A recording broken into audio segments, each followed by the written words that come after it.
नमस्कार दोस्तों, मेरा नाम कपिल सिक्का है। स्वागत है आपका स्टडी आई की एजुकेशन प्लेटफॉर्म में। कॉन्स्टिट्यूशनल अमेंडमेंट सीरीज में आज हम चर्चा करने जा रहे हैं 42nd अमेंडमेंट एक्ट 1976 की। पार्ट 1 हमने कल की क्लास में किया था। आज हम पार्ट 2 को डिस्कस करेंगे और आगे के कुछ अमेंडमेंट जो इंपॉर्टेंट है उसी पे हम प्रकाश डालेंगे। देखो, वैसे तो बहुत सारा कॉन्स्टिट्यूशन अमेंड हुआ था, मैंने बार बार आपको बताया, लगभग 2/3 of the constitution was amended, but later on 50% was restored. So the context of this class is कि हमें सिर्फ वही अमेंडमेंट्स करने हैं जो एक थ्रेट उस समय बने थे, जो इंपॉर्टेंट थे, या फिर जिनको वापस से रिस्टोर नहीं किया गया और अभी भी आपके कॉन्स्टिट्यूशन में है। तो जानते हैं एग्जैक्टली कौन से वो अमेंडमेंट्स थे, किस तरह से इन अमेंडमेंट्स को किया गया। कल हमने देखा भी कि जो गवर्नमेंट का अमेंडमेंट करने का रीज़न था वो ये था कि वो एक सोशल इकोनॉमिक रिफॉर्म लाना चाहती थी, साथ ही साथ एक सोशलिस्ट स्टेट की तरफ हम फोकस कर रहे थे। तो अब हम जानेंगे एग्जैक्टली कि वो सोशलिज्म के कौन कौन से ऐसे पैरामीटर्स हैं जो हमने अपने कॉन्स्टिट्यूशन में या अमेंडमेंट 42 में इंसर्ट किए। अगर आप राजस्थान जुडिशरी की प्रिपरेशन कर रहे हैं तो उसके कोर्सेज हमारे पास अवेलेबल हैं। इसके अलावा बाकी जुडिशियल एग्जाम के कोर्सेज भी आप हमारे यहाँ से परचेज कर सकते हैं। आप मुझे फॉलो कर सकते हैं @कपिल लाइव पे। यहाँ से आपको पीडीएफ मिल जाएंगे। @कपिल सिक्का ट्विटर हैंडल पे भी आप मुझे फॉलो कर सकते हैं। बात करते हैं 42nd अमेंडमेंट 1976। सबसे इंपॉर्टेंट चीज़, फंडामेंटल ड्यूटीज़। देखो, फंडामेंटल ड्यूटीज़ चैप्टर की जब हम बात करेंगे तो हम ये समझेंगे कि क्या हमारे पार्लियामेंट या हमारी कॉन्स्टिट्यूंट असेंबली ने कभी ऐसा नहीं सोचा कि फंडामेंटल ड्यूटीज़ होनी चाहिए। देखो, हमेशा से हम देखते हैं कि हम एक इंडिविजुअलिस्टिक पैटर्न पे चल रहे थे। हम ज़्यादा प्रायोरिटी दे रहे थे राइट्स को। राइट्स का चैप्टर हमने लिया था यूएसए से। यूएसए में राइट्स को प्रायोरिटी दी जाती है और जब जब एक इंडिविजुअल के कंसर्न को ध्यान में रखा जाता है या उसको प्रायोरिटाइज किया जाता है तो हमेशा राइट्स ही गवर्नमेंट जो है वो देने की बात करती है। लेकिन अगर आप सोशलिस्ट स्टेट की तरफ चलेंगे, आप यूएसएसआर की बात करेंगे उस समय के, तो ड्यूटी एक सोशलिस्ट स्टेट का पैरामीटर होता है। यानी सोशलिज्म की हम बात करें तो हम वहां पे कहते हैं कि नहीं, ड्यूटी जो है वो भी उतनी ही इंपॉर्टेंट है जितनी राइट है। लेकिन अगर आप जूरिस्प्रूडेंस की बात करें, लीगल जूरिस्प्रूडेंस की बात करें, तो वहाँ हमेशा यही कहा जाता है कि राइट के कोरिलेटिव एक ड्यूटी होती है। हमारे कॉन्स्टिट्यूशन मेकर्स को लगा कि ड्यूटी अभी इतना इंपॉर्टेंट नहीं है, हमें सिर्फ और सिर्फ राइट्स पे ध्यान देना है, ड्यूटी लोग अपने आप करने लगेंगे। लेकिन over the time Indira Gandhi government को लगा कि जनरल पब्लिक जो है वो ड्यूटी अपनी नहीं ठीक से निभाती है। एक स्वतंत्र सिंह कमेटी बनी, उसने भी रिकमेंड किया कि फंडामेंटल ड्यूटीज जो है वो होनी चाहिए। इसलिए 51A जो है यानी पार्ट 4A 42nd अमेंडमेंट से ऐड किया गया। 51A में उस समय में 10 ड्यूटीज जो हैं वो इंसर्ट की गई थी, अभी 11 हैं। जो 11वीं ड्यूटी थी वो 86 अमेंडमेंट से इंसर्ट की गई। तो इंपॉर्टेंट ड्यूटीज थी कि कॉन्स्टिट्यूशन को अबाइड करना है, नेशनल एंथम को अबाइड करना है, नेशनल फ्लैग को आइडलाइज करना है, चेरिश करना है अपने नोबल आइडियाज को, फ्रीडम फाइटर के आइडियाज को, सॉवरेनिटी को अपहोल्ड करना है, इंटीग्रिटी को प्रोटेक्ट करना है। जब जब देश को जरूरत पड़े आपको नेशनल सर्विसेज को रेंडर करना है, हार्मनी प्रमोट करनी है, रिच हेरिटेज कंपोजिट कल्चर को आपको यहाँ पे प्रोटेक्ट करना है, नेचुरल एनवायरनमेंट को प्रोटेक्ट करना है, पब्लिक प्रॉपर्टी को प्रोटेक्ट करना है, वायलेंस नहीं करनी है, साइंटिफिक टेम्पर अपने अंदर लेके आना है, ह्यूमनिज्म को डेवलप करना है, स्पिरिट ऑफ इंक्वायरी होनी चाहिए। मतलब आइडिया ये है कि एक साइंटिफिक डेवलपमेंट जो है वो ह्यूमन रेस का हो इंडिया में। साथ ही साथ एक्सेलेंस होनी चाहिए अचीवमेंट को लेके, या फिर जितने भी स्पीयर्स ऑफ लाइफ हैं वहाँ पे उन स्पीयर्स में भारत के जो सिटीजन्स हैं वो अच्छा काम करें। ये सारी चीज़ें जो हैं वो हमारे ड्यूटीज के थ्रू इंसर्ट की गई। अब बात आती है, एक और इंपॉर्टेंट अमेंडमेंट किया गया आर्टिकल 74 में। आर्टिकल 74 में आपको याद होगा टॉपिक है aid and advice of council of ministers. President जब भी कोई लेजिस्लेटिव फंक्शन करते हैं, कोई भी एग्जीक्यूटिव फंक्शन करते हैं, तो वो एड एंड एडवाइस जो है वो लेते हैं काउंसिल ऑफ मिनिस्टर्स से। अब ये अगर हम बात करें 42nd अमेंडमेंट से पहले के संविधान की, तो काउंसिल ऑफ मिनिस्टर ने एड किया, एडवाइस किया प्रेसिडेंट को।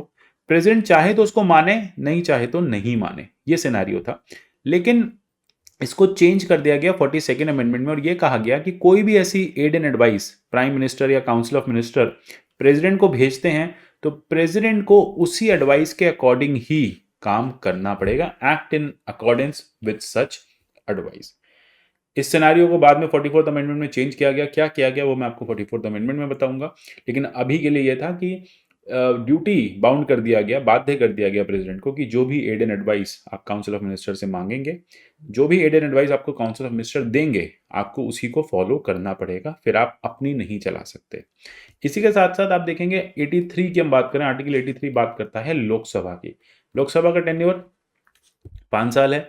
इंदिरा गांधी ने इसको 6 साल कर दिया था, बाद में फिर से इसको 5 साल वापस लाया गया, उस समय इसको 6 साल कर दिया गया था। सबसे बड़ी बात है आर्टिकल 368 में ये लिख दिया गया कि कोई भी अगर अमेंडमेंट किया जाएगा कॉन्स्टिट्यूशन में तो उसकी जुडिशियल स्क्रूटनी नहीं हो पाएगी, यानी जुडिशियल रिव्यू को बाहर रख दिया गया अमेंडमेंट प्रोसीजर से। ये कह दिया गया कि पार्लियामेंट के पास सुप्रीम पावर है अमेंड करने की, कोर्ट्स उसको रिव्यू नहीं करेंगे। तो एक तरह से कहीं ना कहीं आपने देखा doctrine of checks and balance को भी यहाँ पे इन्फ्रिंज किया इंदिरा गांधी गवर्नमेंट ने।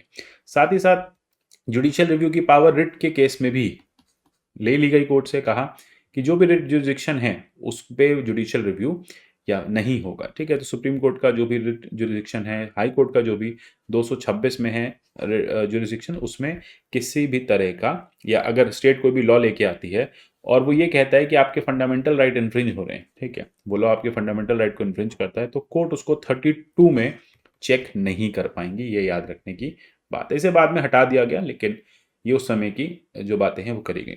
साथ ही साथ ये भी कहा गया कि जो प्रोक्लेमेशन ऑफ इमरजेंसी है वो किसी पार्ट में भी लग सकती है भारत की किसी टेरिटरी में। पहले क्या होता था, पूरे भारत में लगती थी, फिर ये कह दिया गया और एनी पार्ट देयर ऑफ, यानी भारत के किसी एक पार्ट में लगानी आपको, सिर्फ पंजाब में जैसे लगी, सिर्फ असम में जैसे लगाई, तो ये प्रोविजंस ऐड किए गए।